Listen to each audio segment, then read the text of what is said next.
La Révolution n'est pas encore commencée, mais les disettes de 1788, ressenties à Paris et dans certaines grandes villes, avaient chauffé les esprits. À Péronne, la cité est encore calme, mais comme dans toute la France, on se prépare à élire des représentants chargés de rédiger les revendications. L'Assemblée générale du tiers-État se tiendra le jeudi 19 mars en l'église Saint-Jean-Baptiste pour concourir à la rédaction des cahiers de doléances et à la nomination de 4 députés. Péronne, le 16 mars 1789. Monsieur, vous êtes prié de la part de messieurs les officiers municipaux de vous rendre le jeudi 19 mars de ce mois, à 8 heures précises du matin, à l'Assemblée générale du tiers-État de cette ville qui se tiendra en l'église Saint-Jean-Baptiste, pour concourir à la rédaction des cahiers de doléances et à la nomination de 4 députés. Par ordonnance, Degueux-Agny, greffier en chef de l'Hôtel de Ville. Les 4 députés du tiers-État élus sont messieurs Pincepré de Buire, prévôt, avocat du roi au bailliage de Roye, Bouteville-du-Mai, avocat au bailliage de Péronne, et Debussy, démissionnaire en août, il sera remplacé par Mareux, cultivateur à tricot. Le clergé élit le célèbre abbé Maury, prieur de Lyons et prédicateur du roi, et l'abbé Calixte de la Place, curé de Languevoisin, à côté de Nesle. La noblesse choisit le chevalier Alexandre de la May et le duc de Mailly. Ce dernier, démissionnaire, sera remplacé par le marquis de Folleville, propriétaire du château de Manancourt.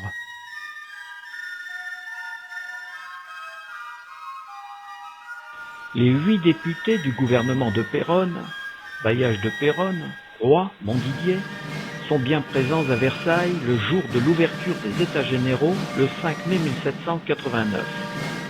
Parmi les 1139 représentants du royaume, 3 des nôtres prennent très vite un rôle de premier plan.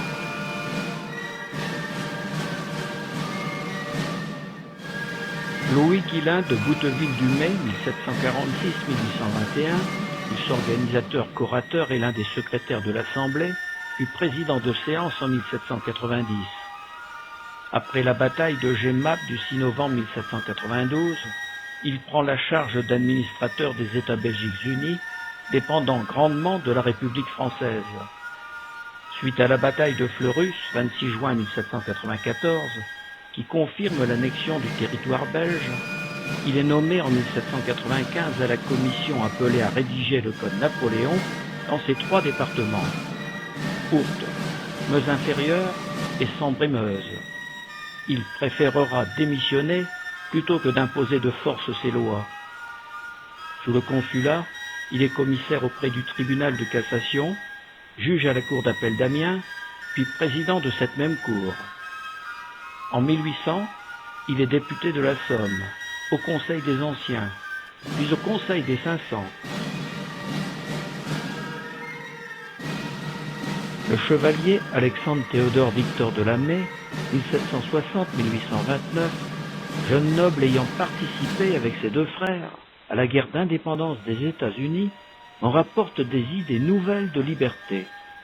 Député de la noblesse, il se rallie au tiers-État et s'oppose avec véhémence à Mirabeau.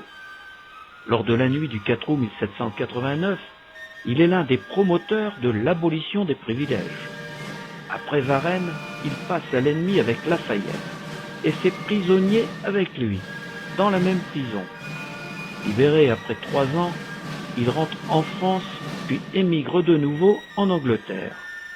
À son retour définitif en 1800, il est nommé préfet. À la Restauration, il siège à la Chambre des députés sur les bancs de la gauche. Le parcours des 3 frères de la May est unique. Théodore, Charles Malo-François et Alexandre Théodore Victor, après avoir participé activement tous les 3 à la guerre d'indépendance des États-Unis, seront tous les 3 députés à la Révolution. prêtres, puis académiciens, le prieur de Lyon-Sancerre, l'abbé Jean-Siffrin Maury, 1746-1817, exerce aux États généraux un rôle de tout premier plan. D'une éloquence polémiste redoutable, d'une stature imposante, il s'oppose à Mirabeau, défendant bec et ongles l'Ancien Régime, en se montrant systématiquement défavorable à toutes les avancées démocratiques. À la dissolution de la Constituante, il émigre. En 1794, le pape le nomme cardinal.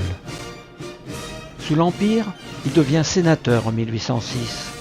De nouveau membre de l'Académie française en 1807. Archevêque de Paris en 1810. Contre l'avis du pape Pie VII, prisonnier de Napoléon. Dans tous ces faits, il soutient l'empereur par ses mandements et ses sermons. Sous la Restauration, il perd toutes ses prérogatives. Exilé à Rome en 1814, le pape le fait emprisonner au château Saint-Ange durant 6 mois, puis chez les Lazaristes pour le punir de sa désobéissance. Arrestation à Péronne de l'abbé Maury. Quelques jours après le 14 juillet 1789, où périssent sous la vindicte populaire quelques-uns de ses amis, l'abbé Maury songea, dans l'imminence du péril, à chercher son salut dans la fuite. Caché sous des habits d'emprunt, les cheveux noués, et coiffé d'un tricorne sans cocarde, il quitte Paris et se dirige vers la frontière du Nord. Arrivé à Péronne le dimanche 26 juillet, il refuse de décliner son nom, mais est reconnu et arrêté. Considérant que le député n'a pu quitter l'Assemblée nationale sans autorisation ni passeport, qu'il pourrait y être dangereux de le remettre en liberté sans en avoir reçu l'ordre de l'Assemblée auquel il appartient, il est consigné à l'hôtel Saint-Claude, sous la protection du corps de garde de la milice bourgeoise. Une lettre rédigée par l'Assemblée armée de la ville, ainsi qu'une autre, écrite par lui-même, sont envoyées au président de l'Assemblée nationale pour l'informer et lui demander ses instructions. Les 2 missives sont lues et débattues le 27 à l'Assemblée pendant 4 heures, à Versailles. À l'issue du débat passionné, le duc de Liancourt, président de l'Assemblée nationale, donne pour instruction dans un courrier envoyé le soir même à Péronne de libérer l'abbé Maury. Le 28, l'abbé Maury quitte la ville à 4 heures et rentre à Versailles. Une piquante anecdote survenue pendant son arrestation à Péronne confirme la force herculéenne de l'abbé Maury. Un gagne-denier de la ville, vendeur de journaux, tenant une liasse de brochures, s'était arrêté à proximité de l'endroit où était consigné l'abbé Maury, et annonçait en ces termes la marchandise qu'il débitait. Demandez les dernières paroles de l'abbé Maury à la lanterne. L'abbé s'avança vers le crieur, l'appréhenda par les épaules, et après l'avoir fixement regardé entre les 2 yeux, l'envoya rouler à plusieurs pas en lui disant « Tu as oublié d'annoncer les derniers gestes de l'abbé, les voilà !» Source, La Révolution à Péronne, 1789-1791, par Gustave Ramon. Un 4e de nos représentants a aussi un rôle important. Marie-Louis Nicolas Pinspré de Buire, 1730-1816, préférera démissionner lors de la session parlementaire et sera remplacé le 11 décembre par Antoine-Marie Rodolphe Liénard, avocat à Montdidier.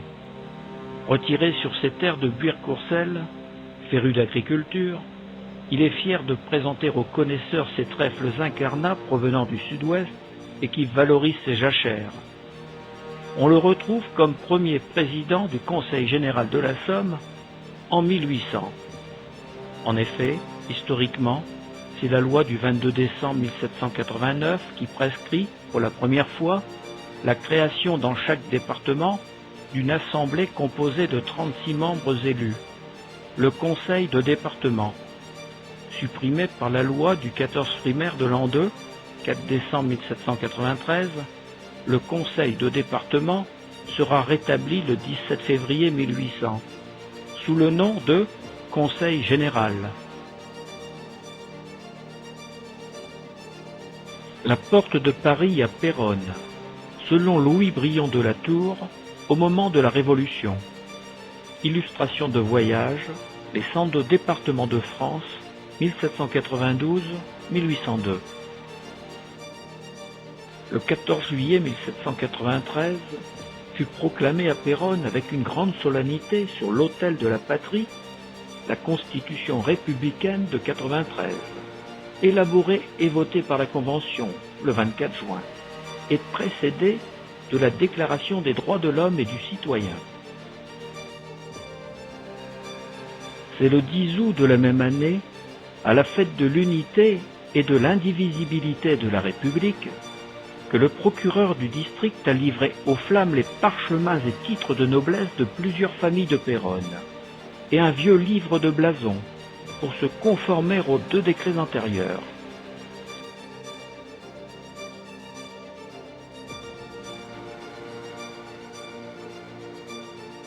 Pour satisfaire aux nouvelles exigences révolutionnaires et pour rompre avec un passé féodal, dans toute la France on institue une nouvelle nomenclature patriotique et philosophique des portes, places, quais, cantons, rues et autres lieux de la commune. À Péronne, l'ordre est appliqué. Si les places des marchés aux herbes, aux porcs, aux vaches ne sont pas modifiées car non suspectes, les autres lieux sont renommés. La grande place devient place de la Réunion. La rue Saint-Furcy est coupée en 2. En haut, rue de la Montagne. En bas, rue de la Fraternité. Faubourg et porte de Paris deviennent Faubourg et porte du Midi. Faubourg et porte de Bretagne, d'Orient. Rue et porte Dauphine, du Nord. L'église Saint-Furcy, temple de la raison. L'oratoire Saint-Sauveur, temple de la fraternité. La rue des Chanoines deviendra affranchie. La rue Fontaine-Saint-Furcy, de la sobriété. Et la rue des Fromages, où était-elle celle-là? Rue des Sans-Culottes. Sans entrer dans les détails géographiques, nous y trouvons aussi les rues Chaslier, Franklin, Voltaire, Jean-Jacques Rousseau, Calas, Mably, Marat, Gasparin, de la Sagesse, Scipion, Brutus, des droits de l'homme, et beaucoup d'autres, qui ne survivront pas à la Révolution.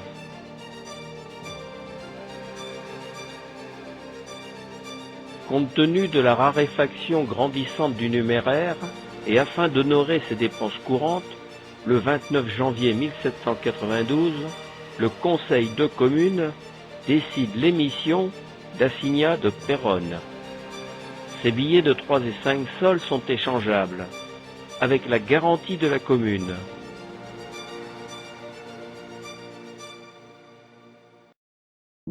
Baptême républicain de Saint-Simon. Délibération du Conseil général de la commune. Péronne, séance du 20 septembre 1793. Le citoyen Claude-Henri Saint-Simon, ci-devant noble, demeurant dans cette ville, se présente au Conseil et déclare qu'il veut purifier, par un baptême républicain, la tâche de son péché originel. Il demande d'abroger un nom qui lui rappelle une inégalité que la raison avait proscrite longtemps avant que notre Constitution en eût fait justice. Il demande que le Conseil s'engage à le désigner. Il annonce qu'il choisit celui de Claude-Henri Bonhomme. Le Conseil ouït le citoyen sauvage pour le procureur de la commune, délibère que le ci-devant Saint-Simon s'appellera désormais le citoyen Bonhomme, et qu'il sera porté sous ce nom sur l'état civil de recensement des citoyens de la commune. Péronne, séance du 26 septembre 1793. Le citoyen Claude-Henri Bonhomme s'est présenté et a remis sur le bureau différentes pièces en parchemins et papiers dont suit l'inventaire. Plusieurs commissions militaires de 1779, 1782, 1784 et différentes lettres ou brevets de confirmation d'ordre militaire. Chevalier de Saint-Louis, Saint-Sinatus, etc. La municipalité, après s'être fait représenter ces pièces, délibère que les papiers et parchemins dont est question seront brûlés.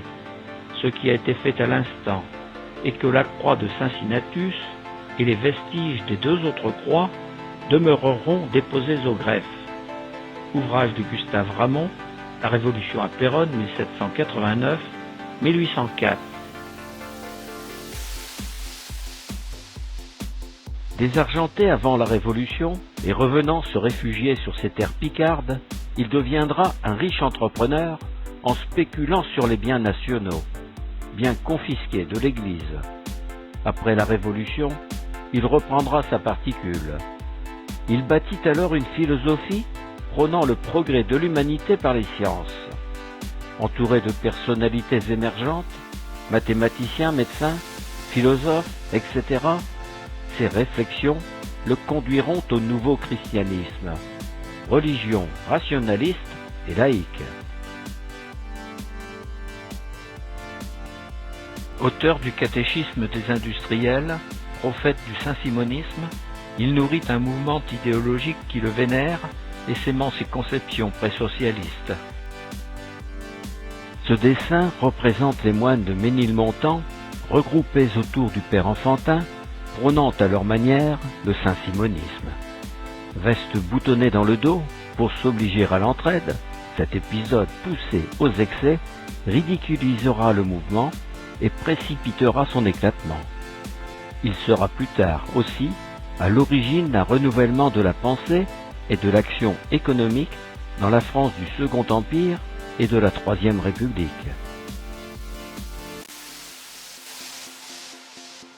La collégiale Saint-Furcy, le plus vaste édifice religieux de la ville, édifié pour vénérer les reliques de notre saint, ne résista pas à la tourmente révolutionnaire qui le transforma en temple de la raison, pour célébrer la fête de l'être suprême. La dernière messe fut dite le 29 octobre 1793. Vendue en 1794, elle fut rapidement démolie. Ce dessin nous présente la collégiale Saint-Furcy, le couvent des Minimes, la porte de Paris, l'église Saint-Quentin-Capelle et l'église du village de Sainte-Radegonde.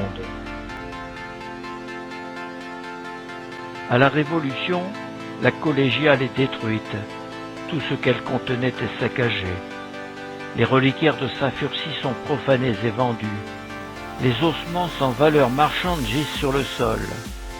Le bedeau, assisté d'un pieux et courageux Péronais, récupère les reliques et les cache le temps de la terreur. Pour effacer tout signe de féodalité, de l'ancien régime, les armoiries de la bannière du siège de Péronne conservées en ces lieux sont découpées. Où sont passées les échelles du fameux siège, prises à l'ennemi, et pendues à l'intérieur en ex-voto depuis 1536? Que sont devenues les tombes de Charles le Simple, du commandeur des Terpigny, des chanoines? Jules Dournel, dans son ouvrage « Histoire générale de Péronne », nous précise quelques points. Une loi du 29 mai 1791 supprima toutes les paroisses de la ville et faubourgs de Péronne et les réunit toutes en la ci-devant église collégiale Saint-Furcy. Le 17 juin suivant, 5 administrateurs du district et autant d'officiers municipaux procédèrent sans aucun empêchement à la fermeture de chacune des églises et chapelles supprimées.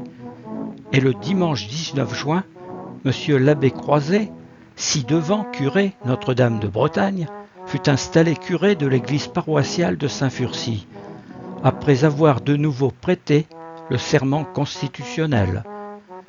C'est le 11 septembre 1792 que, pour la dernière fois, eut lieu à Péronne la procession solennelle de la messe d'usage en mémoire de la levée du siège de 1536, le plus mémorable fait d'armes de ces annales.